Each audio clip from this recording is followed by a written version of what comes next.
All right, on to our program.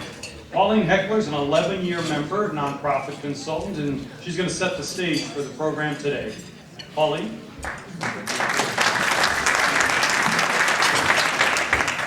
Thank you, President Phil. Hi, everybody. Good to see you all. Bear with me while I give each of our presenters just a minute of introduction. It's my honor today to introduce three people who will be working on this program on open primaries. Speaking for open primaries is Paul Johnson. This is Paul. Paul's an Arizona native and most remembered for his service as mayor of Phoenix from 1990 to 94 after serving 4 years on the city council. He's known for his work on education, the environment, crime, and children's issues. As mayor, he brought about the nation's first kids' gun law, the curfew program, and a 90-acre park at the Indian school site. He averted a major transit strike and helped America West Airlines through bankruptcy. Under his leadership, Phoenix was voted best run city in the world. Paul ran twice for Arizona governor in 1994 and 98, and today is a proud independent voter. He's a busy entrepreneur and leader of open and honest elections, a reform movement dedicated to creating fair and competitive elections for all Arizonans. Speaking against open primaries today is Bill Risner. Bill graduated from Catalina High School in 1961, the University of Arizona Business School in 1965. That's Bill over there. The law school at the U of A in 1968, and he attended graduate business school at the U of A until 1969. He practices at Risner and Graham, where he focuses on personal injury and wrongful death law. Throughout his career, Bill has been an active member of the Pima County Democratic Party. Bill successfully handled a redistricting case for the Democratic Party against the city of Tucson in 1971. He was president of the Tucson Community Development and Design Center for many years and has represented many community groups on environmental and planning issues. He says, quote, "I've been fortunate to have avoided being elected to office in spite of my candidacy, including a race for Pima County Attorney in 1976, end quote.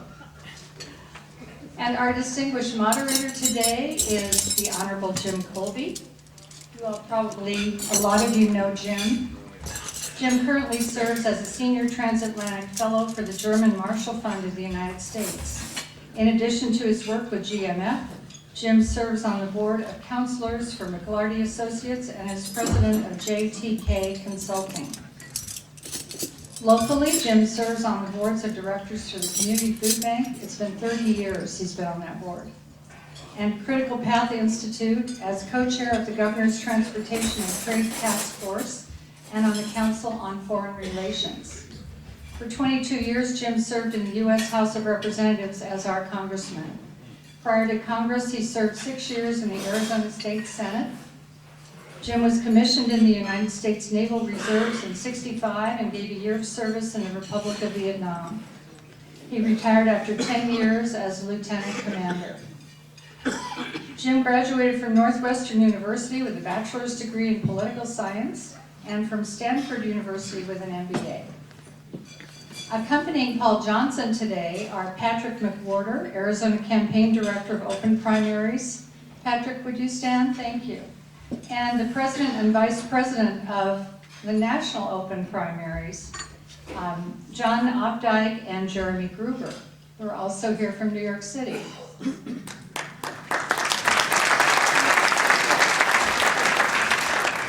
And accompanying Bill Risner is filmmaker John Brakey, who has kindly offered a free copy of the raw footage taken today to the club and all participants. Thank you, John. And now I'm going to turn the program over to our moderator, the Honorable Jim Colby. Thank you.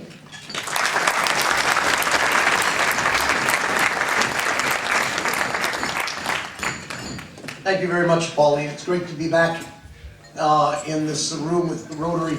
It's been a long time. It's deja vu all over again, as Yogi Berra would say, to be back with all of you here. Our time is limited, so let's get right to it here. You've heard the biographies of our two very distinguished panelists here today and with long records of public service here in the state of Arizona, so I don't need to go into that again. But everybody seems to agree that our political system is broken. People have different prescriptions of how it might be fixed, but seems to be near universal agreement that it isn't working very well today. Perhaps one bit of evidence that confirms this point of view is to be found in the annual Freedom of the World report, which comes from the distinguished independent group Freedom House, founded by Eleanor Roosevelt some 70 years ago. For the first time ever this year, the report will give the United States a downward arrow, marking a decline in the state of freedom in this country. They place this discouraging marker on the United States mainly because of the gridlock in the political process and in the legislative process, which they attribute in very large part to the congressional redistricting process. This process encourages the packing of Republicans and Democrats in separate districts, thus making them less competitive.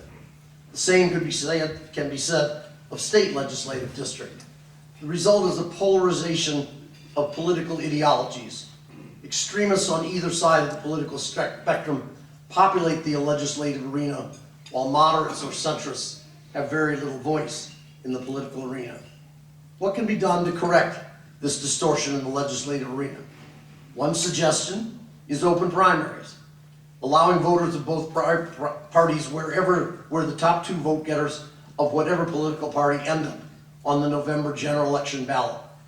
So in an overwhelmingly Republican district, one candidate might well choose to appeal with centrist proposals, hoping to attract enough Democrat and independent views to garner the second spot on the November ballot. The reverse would be equally true in a solid Democrat district. The idea is already being tried in some states, notably in California, next to us. And you'll have this opportunity to vote on this as a similar change in the Arizona Constitution this fall. So with us today, to discuss the pros and cons of the idea, are the two gentlemen on the platform with me today. Each will have 10 minutes here to make their case. Following that, we're going to take questions from each of you as long as time permits. Each speaker will have 1 minute to respond to the questions that are asked, and the other will try to direct your question. You can direct your question to one or to both gentlemen. We'll try to alternate the responses. So as is customary in the debate, the proponent of the proposition that we should have an open primary shall go first. Paul Johnson.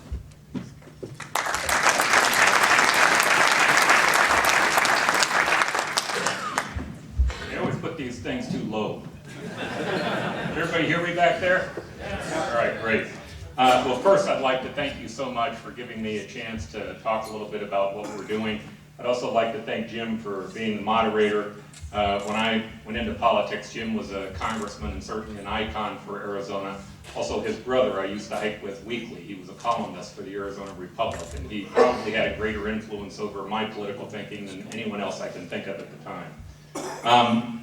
Now, here's what I'm going to do. I'm going to skip the what. I mean, the what's really, we can go into detail on it, but the what is that we're equalizing the playing field for independents, because today they're discriminated against both independent voters as well as independent candidates. Second, we stop the political subsidy that's going to the political party. Third, we change the way the election system works. And fourth, our two initiatives that we're going to announce tomorrow require that you disclose dark money. Now, that's the what. Let me talk about the why. And instead of, I want to be very careful not to insult anyone else, any other elected officials, because I have a high degree of respect for them. And I certainly don't want to in any way harm or say anything bad about Bill, because I know he's a much better debater than I am. Here's what I want to do. I want to discourage myself. What I want to tell you about is that after I left the mayor's office, I was in a nonpartisan government in Phoenix. I ran in a 3-to-1 Republican district in the year of Ronald Reagan as a Democrat. I'm an independent today. But I won by knocking on doors and because it was a nonpartisan election. When you knock on that many Republican doors, you hear from a lot of business people. And it had an influence over how I thought. There's absolutely no doubt about that. I then became mayor. And as mayor at the time, it was mainly a Republican city. I then decided to run for governor. I always like to say I wanted to run for governor in the worst possible way, which was what I did. I lost. And many of you are too young to remember that run. But But when I ran, I announced and I said, here are the two things I want to focus on: economic development and education. Now, I'm going to tell you up front, I was totally unprepared for a partisan race. Totally unprepared for it. But I got this great article by a guy named George Will on a national level who talked about this was really a new Democrat. He was talking about how to solve economic problems by empowering business, by trying to reduce regulations, by trying to ensure that you could that you didn't overtax them. And so this article got us great coverage, and we came back to our table, mostly of which were Democrats, and they said, good job, now let's go do the same thing in education. So go back and think about what you would do and bring us back a plan. So I thought about it, and the truth was I didn't really know the state educational system, but I did know Phoenix's. And in Phoenix's, there were a lot of Hispanic districts, poor districts. In fact, a number of districts where the odds were, if your kids went to school in that district, you had a 70% chance that they wouldn't graduate. Now, as I sat down, I wasn't a supporter of vouchers. I thought that vouchers was the wrong idea, but I did know this, that when you looked at the system, we had to take accountability for these kids who were failing. So I came up with an answer, and I'm not trying to advocate this answer to you, but I do want you to pay attention to one thing in this story that's important. I believed in this answer. Here's what it was. Declare them bankrupt. Declare that the board has failed, the teachers have failed, the teachers' contract has failed, the mayor's failed, the governor's failed, the legislature's failed, the parents have failed. When 70% of the kids aren't graduating, we're all failing. I said, let's contract it out. Let's let school districts that are public school districts bid on it, and let's let private groups bid on it. Figure out who we want, give them 3 years. If they don't fix the problem, fire them and go to another one. Now, I was so excited about this plan. I brought it back, put it in front of my staff, and it wasn't received the same way that I thought that it would. So in any event, I start going through it, we're fighting, and finally my pollster, a really good pollster named Linda Lake, said, Mayor, please don't poll this, or please don't advance this till you let me poll it. So I said, okay. So I made her poll a general and a primary. Now here's the good news about the general. I actually picked up a lot of votes in the general election on that idea. Here's the bad news in the primary. I couldn't have won dog catcher with it. Right? That was just a fact. So I'd love to tell you it didn't matter, but it did. The failure was mine. I wanted to win, just like every other candidate does. And so the idea never saw the light of day. Now let me give you some numbers so you can think about this system that we have today. Here are the numbers. 70% of the people are registered to vote. About 40% in this country are independent. About 30% are Democrat and Republican. So do the math. 30 times 70% means about 20% of the people could vote in either one of those two primaries. However, turnout in a primary election as opposed to a general is dramatically lower. Only about 20% of the people show up, maybe 25. So now you're talking about 4% of the public will vote in the Republican primary and 4% in the Democratic primary. Now here's where it really gets bad. When they win that primary, in the United States Congress today, out of 435 congressmen, only 35 of them have real competition in the general election. The other 400 are determined in those primaries. You will find the better congressmen, in my opinion, and Jim I thought was an example of that, in the competitive districts tend to speak to a much larger audience. But the rest of them, they're serviced by not getting along, by appealing to extremes. And now you add dark money on that, and it is a dramatic game changer. So look at how it's working today. When you look at me, I kind of argue whether I should have been first. We shouldn't be arguing whether my idea is right. We should be arguing whether the status quo is working. And most people believe that it is not. It is failing us in education, immigration, our federal deficits. The ability to bring people together is increasingly becoming more difficult. And you can take this to the bank. As we add dark money to this problem, it's going to get a lot worse. A lot worse. And so we come down to saying this. We need to show we can make this republic work. Benjamin Franklin, when he was walking out, we all know his line when the woman said, so what is it, sir, a monarchy or a republic? He said, well, it's a republic if you can keep it. It is a mistake to believe that freedom is a universal value. You look at when the Roman Republic fell apart. It took almost 1,776 years before the first republic and the first democracy was put back together on this planet. It can fall apart. People can begin to fall into their corners. I'm here because I believe we can make it better. That, in the end, has to be what this is really about. It's about restoring faith in people, that we can make our government work and that it can be accountable to the people. With that, thank you very much, and I appreciate you giving me the opportunity to speak.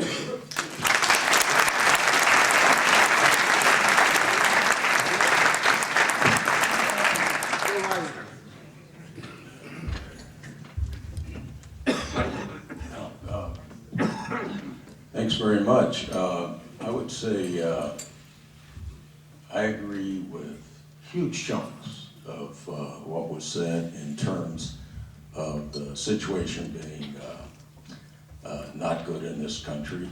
And it is because of the, one of the major things is the influence of money on elections.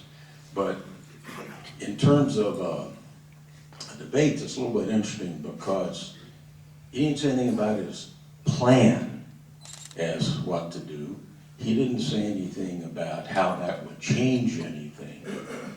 In fact, they haven't put their plan out, so we can't read this. One of the things that was mentioned was dark money. That didn't sound good. But what the United States Supreme Court has said is that money is speech. The United States Supreme Court says corporations are people. Corporations can spend as much money, individuals can spend as much money, and in fact, the news says that the Koch brothers plan to raise and have them and their friends spend $900 million on this election cycle, which is more than national political parties. Mr. Adelson over in Vegas, they have what they called in the press the Adelson primary, where he had candidates fly to him to talk about who we would support. So certainly the corrosive effect of money is a huge problem, but I'd like to see the plan that that can get around that use of money. I've seen in this state, we've tried, you know, we have rules on independent campaigns, but that's, it's child's play to get around that stuff. You know, we have, for instance, in Tucson, we have, let's say for city council, mayor, they can run and just get some public money for the campaign. What happens on every single campaign is, okay, we're gonna run, and you will have Joe and Tom and our friends here will set up an independent committee. And you have, I remember when Bob Walkup ran, it was sort of an amusing thing. Someone brought me the independent brochure and his campaign brochure, same identical photograph on both. And in fact, what any candidate can do in Tucson or anywhere in the state under these rules is the candidate can say, well, I've got all my money to comply with you know, clean elections, but here's some envelopes and give money to the independent campaign. He could raise money for the independent campaign. It's simple to get around it, and given the rules of the U.S. Supreme Court, I don't know what plan they're going to have, and he hasn't told what the plan is to get around it, but that's a tough nut. But one of the things that does limit in some respects is, frankly, political parties. Because, you know, one of the things that I do for a living as a trial lawyer, we go to a jury, and I've learned that a group decision I like a lot better if I can get them the right information. If I've got a single judge, then you sit back and say, what's this judge's background, what's his tendencies, what they do, the blah, blah, blah. You know, it's a whole different program. And the proposal is that the top two plan that everybody runs in a primary, and then the top two go to the general election.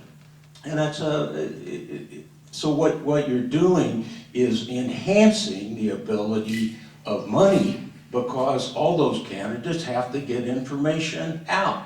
There was a study I saw of how this proposal worked in California, and I'd like to read a few sentences from the conclusion. This was three scientists from the University of California in Berkeley in their political science department.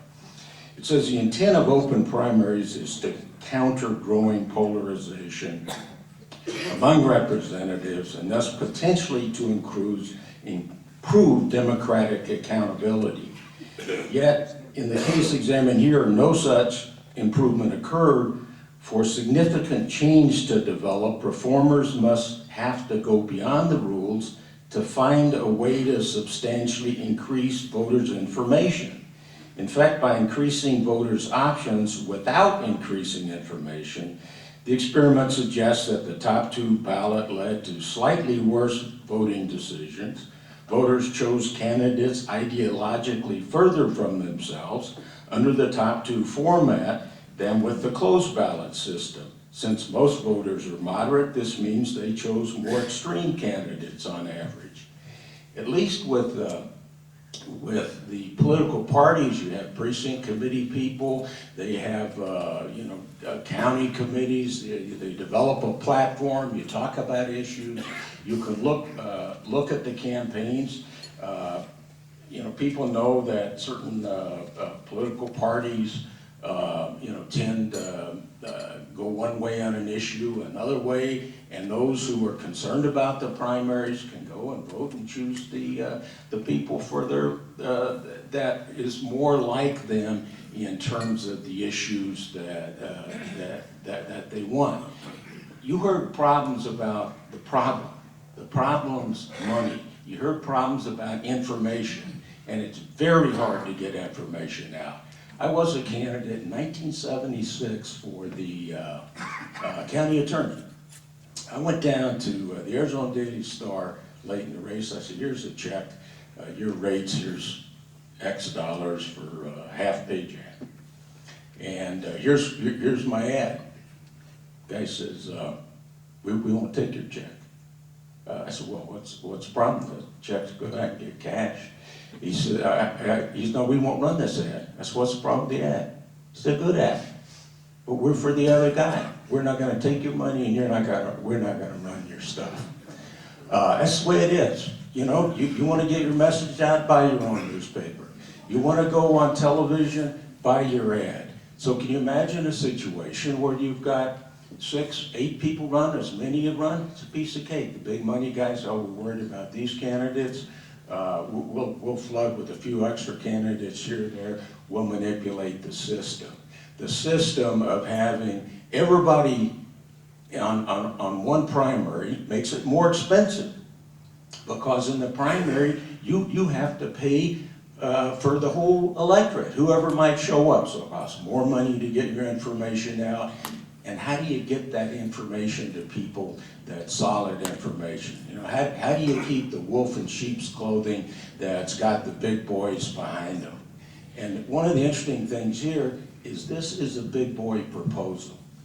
The treasurer's the largest lobbyist firm in the state of Arizona. They're talking about spending, I think I saw $13 million on this campaign, and $5 million already pledged.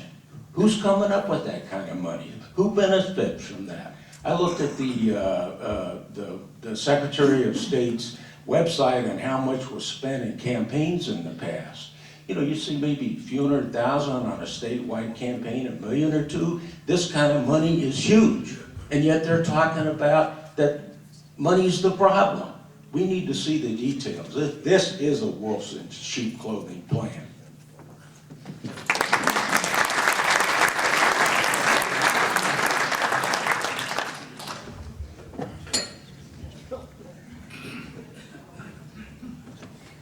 We have 25 minutes. I'm going to change the format just a little bit here. Give each of them a couple of minutes. just to rebut the comments the others have made, the other person has made here. So, Paul, let you give rebuttal. You can do it either from there or come up here. Why don't you come here? Well, let me just hit a couple of points that I think are important. Here's the first one. Do you like the status quo? All right, because talk about not hearing an answer.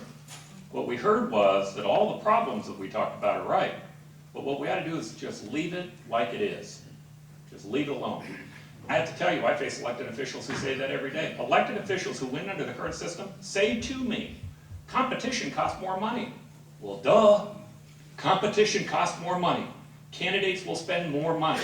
But I can tell you, the dark money issue is going to do a lot more to advance the spending in politics than is whether or not you have real competition in a race. That's just a fact. Second, you can compare it to California if you want. I'll give you two other places to compare it to. Here's one, Nebraska. They've had it for 70 years. Overwhelmingly, the Nebraska legislature has about a 70% popularity. The governor, who's elected on a statewide basis, is much less popular, who's elected on a partisan basis. In Arizona, our legislature is very unpopular. It has about a 20% popularity.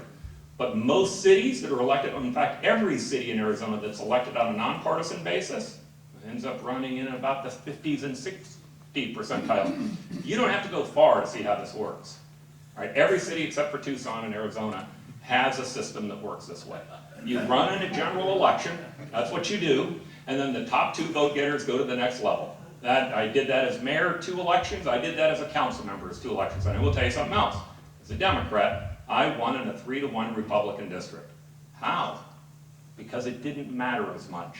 Because when you're talking to people individually, look, this group can find lots of consensus amongst Democrats and Republicans. But you couldn't if you were elected in a partisan system.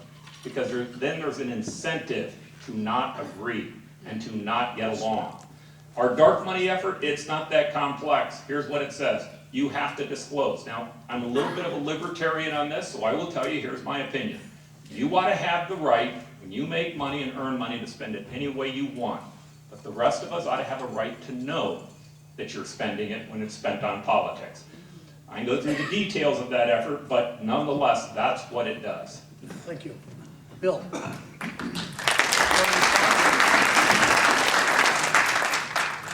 You want to answer all to that? We can go straight to questions if you don't have any response. You want to give us a rebuttal? The rebuttal is the rebuttal. On the dark money, maybe? Well, you know, if you look nationally, and you look at the last election, all of the tens of millions of dollars and the money that came in from other states and the money that was spent in Arizona, all of that can still happen. What we haven't heard today is how this can be done that passes constitutional muster. You know, they can write something down, but it has to work in terms of this state, it has to work in terms of committees that run ads and do other things in this state. And I want to see the details, because I don't think it can be done. It's a terrorizing thing to read that Citizens United case and see what our Supreme Court has said, but they're the ones that make the rules on top, and that's and I don't think they'll be able to get around those rules. Thank you, Bill. All right. Excuse me. It's your turn. We want to have questions. Are we going to line up someplace? Is that the idea? Back here. Back there, and you Clear. have you got a microphone back there? No, we don't. No, you don't. They can pass one back and forth up here. Take one back there. While we're getting people back there to ask questions, I'll start with one myself to each of them. Paul, let me first ask you this, and this came up a little bit in the discussion here. Bill raised it here. It said to me that one of the problems we have today is the super PACs and the independent campaigns, and as a result, political parties have been shorn of a lot of their influence and ability to pose any kind of discipline on candidates. Doesn't the idea of an open primary just accelerate the decline of political parties? Not in places where it's been implemented. Political parties are going to exist because special interests and groups get together and they want to be able to advance their voice in a party. I can tell you, in the city of Phoenix, political parties played a role. They played a role in the elections of people. The difference is that they didn't dominate the system, and the candidates knew that they had to go appeal to a wide variety of different people. But here's also what's happening, Jim, I know you know this. The independents today, they're the majority. They make up the majority of the voters today in Arizona and nationally. And so what you're saying to them is, hey, for you to participate, you have to help subsidize these primaries, but we now have parties saying you can't take part in them. And by the way, the United States Supreme Court has said that they have the right to do that. Well, effectively, you're disenfranchising that whole group of people. By the way, the poll in Arizona said that 30% of the people who are in both parties today plan on leaving them to become an independent. Almost everything we're seeing says there's a disassociation going on with them. But what that's doing is it's leaving a more concentrated, ideological voter inside those primaries that are driving the candidates in each direction. Bill? Yeah, you know, the reason that people are not are disillusioned with the system, you know, is because of the money and the influence of the big boys. There was a study done, I think this was from Columbia, but it, you know, University Columbia. But what they found was when the public, when large percentage want a certain thing, it doesn't matter if the big money and the big boys don't want it. You can't get it. 75% may want, a huge number may want a single payer plan, whatever the issue is that they want. The only time that happens is when a segment of the 1%, the top elite, want it. If a chunk of them want it and a whole bunch of the public want it, they get it. Otherwise, they don't. So it's true that that there's a lot of problems with the system, but it's based on the control of the big money and the big corporations and the wealth that pushes in one direction. The only thing that counters that really is the organized political parties that have platforms and push and discuss these things. That works against that. And this proposals favor money and her political party. But Bill, a question for you, then, if open primaries isn't the answer, did I hear correctly from you, the only thing that can be done is really to overturn the United decision? What would you do to try to get more competition into the system? Well, you know, there may be stuff that can be done that the state can do in terms even of the big money and identifying where it comes from. I don't know what the proposal of these folks is. They say we got a proposal somewhere and we'll tell you about it later. I'm saying it's a very difficult thing. Otherwise, I don't know. That's it. Response to that? Well, I would start by saying it's just a fallacy to believe that the parties are your protection against big money. I have to tell you, big money owns the parties. There's just no doubt about it. By the way, it's much easier to do so. In smaller groups, you don't have to spend as much. When you have an open election where candidates have to go out and meet people who don't necessarily agree with them, you get a better result. I ran at 23 years old for the city council. I will tell you, I was probably a liberal Democrat when I first ran. All right, I didn't know what was happening. I just knew I wanted to win, and I was knocking on doors, and I kept knocking on Republican doors. If you were running in a partisan primary, you wouldn't knock on Republican doors as a Democrat. You'd knock on Democratic doors, and the only people you'd be listening to are the people that agree with your thoughts. And the same thing happens when you're a Republican.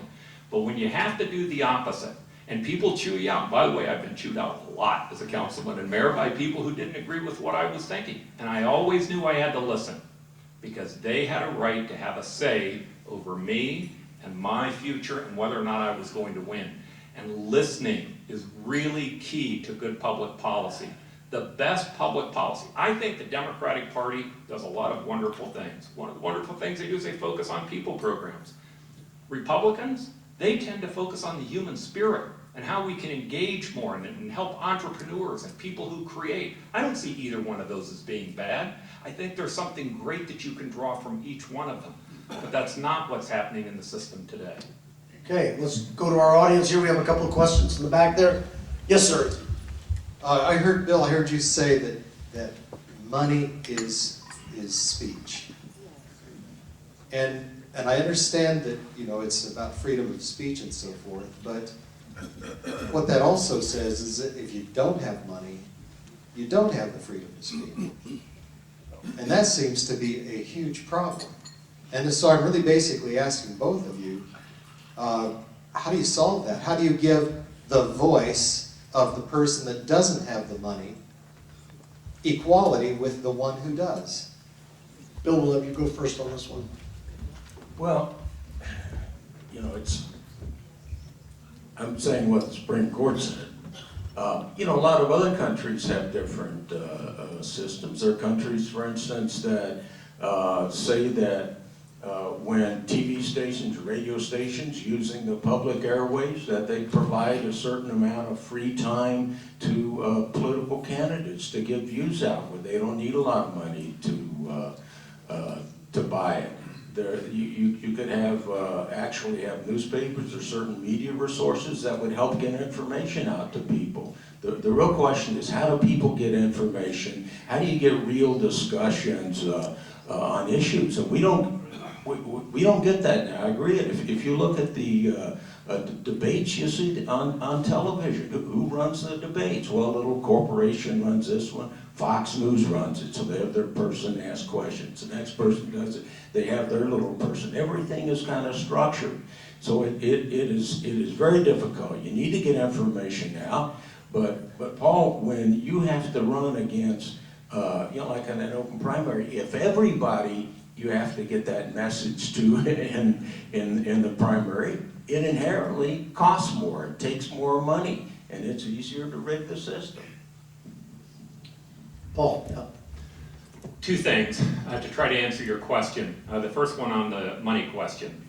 We've had some really smart people looking at our initiative that deals with the dark money effort, Terry Goddard, Grant Woods, others. Terry, by the way, has been kind of the real leader on that one. And what they told me, they're lawyers, I'm not, but they have told me that what the courts have allowed is the ability to deal with disclosure. Our ability to limit the amount of money that goes in is probably unconstitutional, and our effort doesn't do that. But they pointed out that Anton Scalia actually made comments on the record saying that disclosure was legal. Disclosure was something that you could do. Our effort does that, and it requires that you take that back to the original source. Now, disclosing that money, I think, is an important part of the answer to your question. And the other part that I would tell you is opening it up to more people, opening the system up to more people. How many people, any independents in the room? Raise your hand if you're an independent. Okay, so I'm just going to tell all of you something. If any of you decide to run for governor, let me give you a little secret.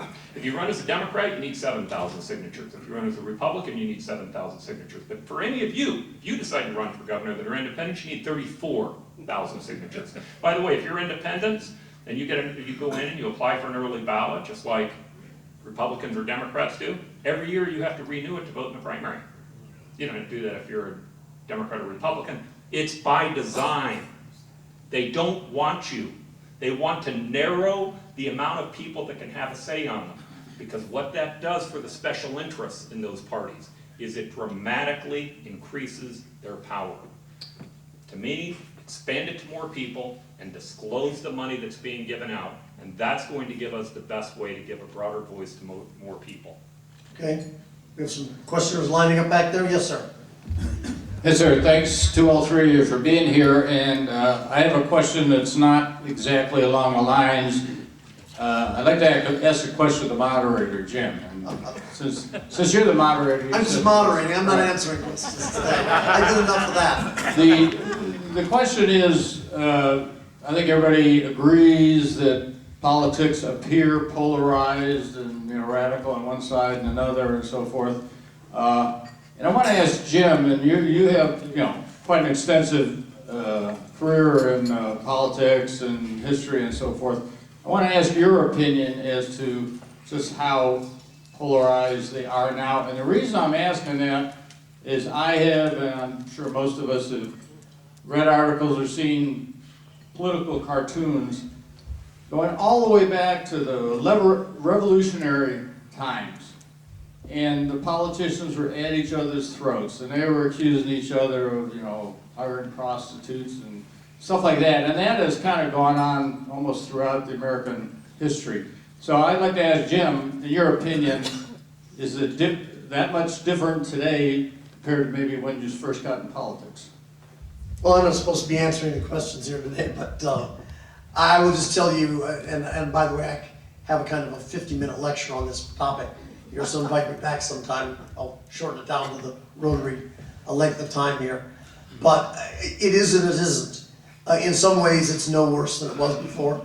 Probably one of the most violent eras in our political history was the decade before the Civil War, when people were carrying guns onto the floor of the House and the Senate. There was the famous beating of Senator Sumner until he was unconscious and brain damaged he was beaten by a member of Congress from South Carolina. Of course, the end of that was the Civil War. It took millions of lives, but let's hope that's not where we're headed here today. But you're absolutely right, political campaigns have been scurrilous throughout our history. What I think is different today is the ability, once the members are elected, and what I was talking now from the standpoint of the Congress, and I think it's basically true in legislatures too, from the standpoint of the members of Congress, the ability to work together to cross party lines is much less, people are doing it much less than they were before. And there's a number of reasons why I think this lack of civility has broken down, and sometime I'd love to come and talk about that, but I think we do have much less civility than we had before, and I think the ability to find solutions, people reaching out across party lines to find solutions has been thwarted and has come to an end in large measure. So I think in many ways, I think we are at a rather perilous time in our political history. Yes, I would say we are. Thomas Jefferson one time said that what works is infinitesimally better than what doesn't.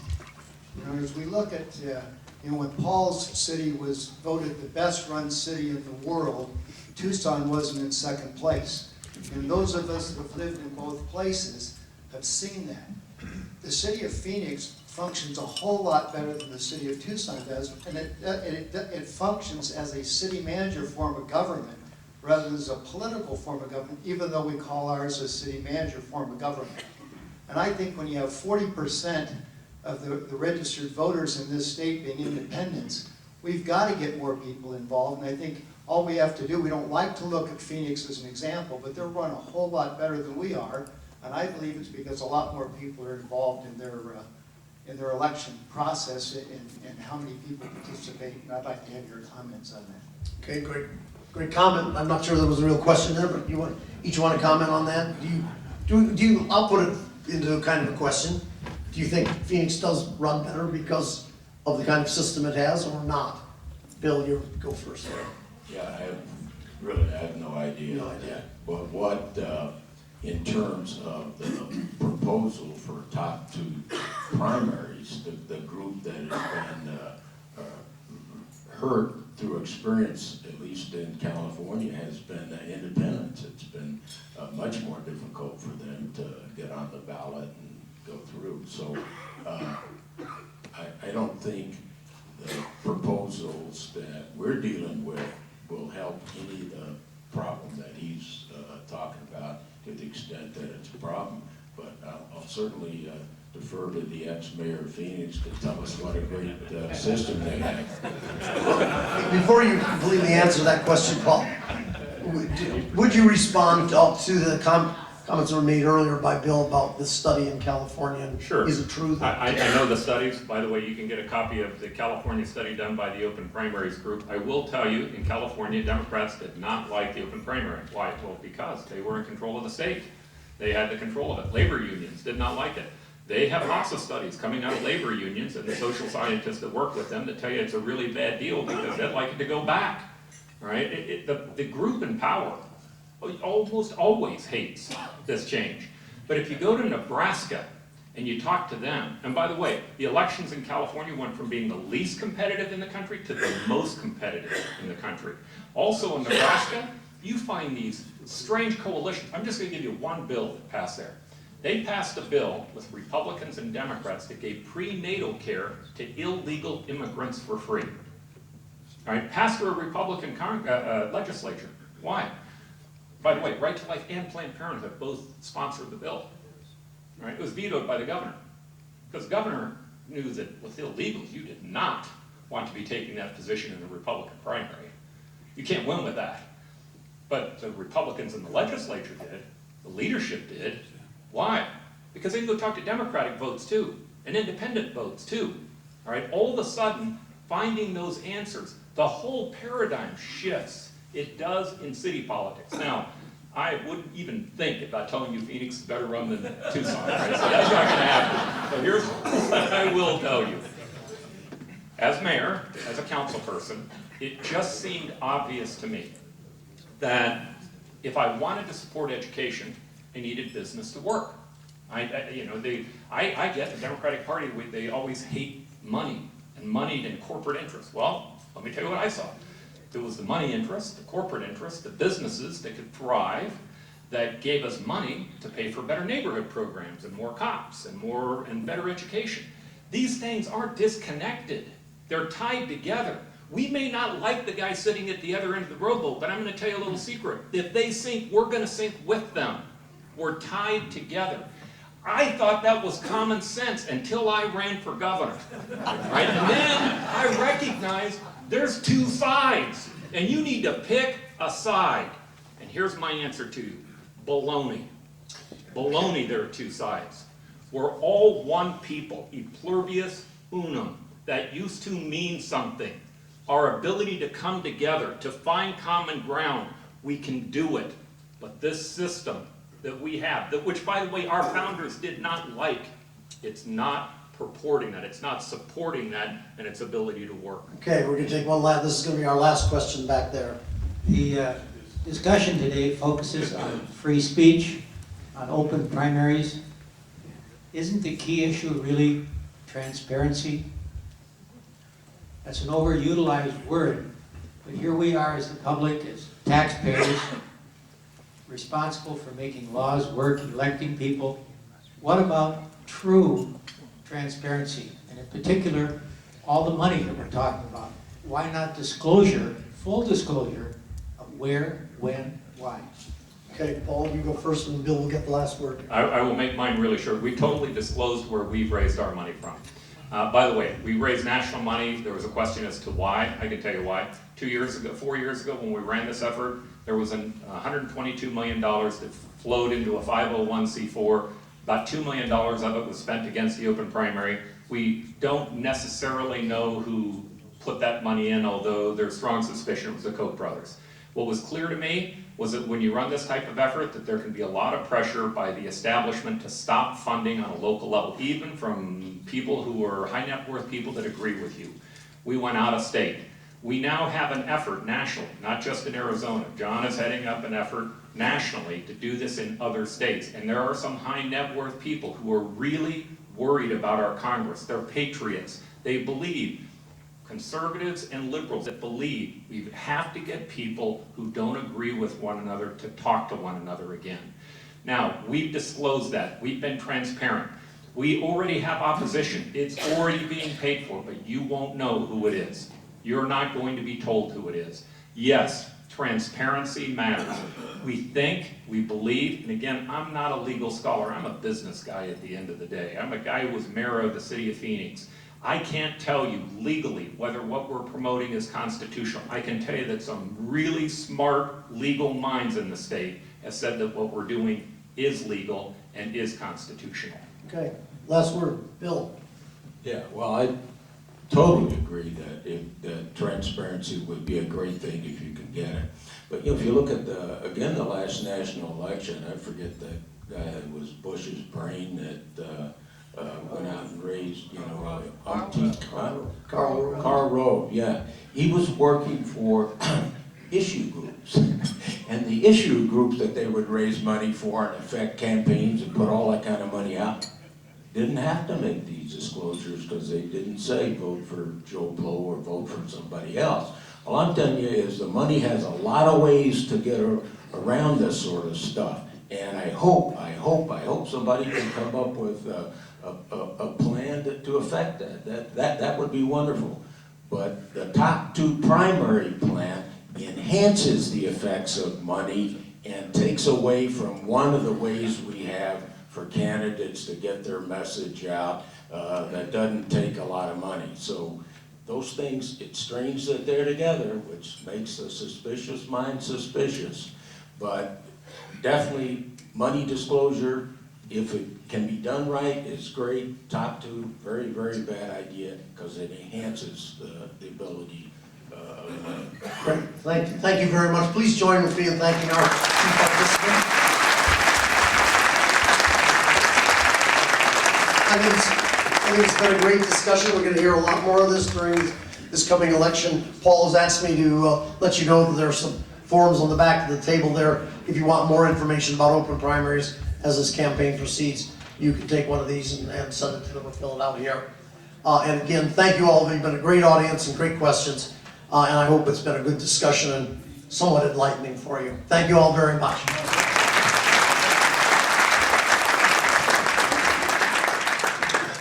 We thank Jim, Bill, and Paul for their presentation. We're going to do that by placing a book in our Make Way for Books library called Mix It Up, that they have all autographed.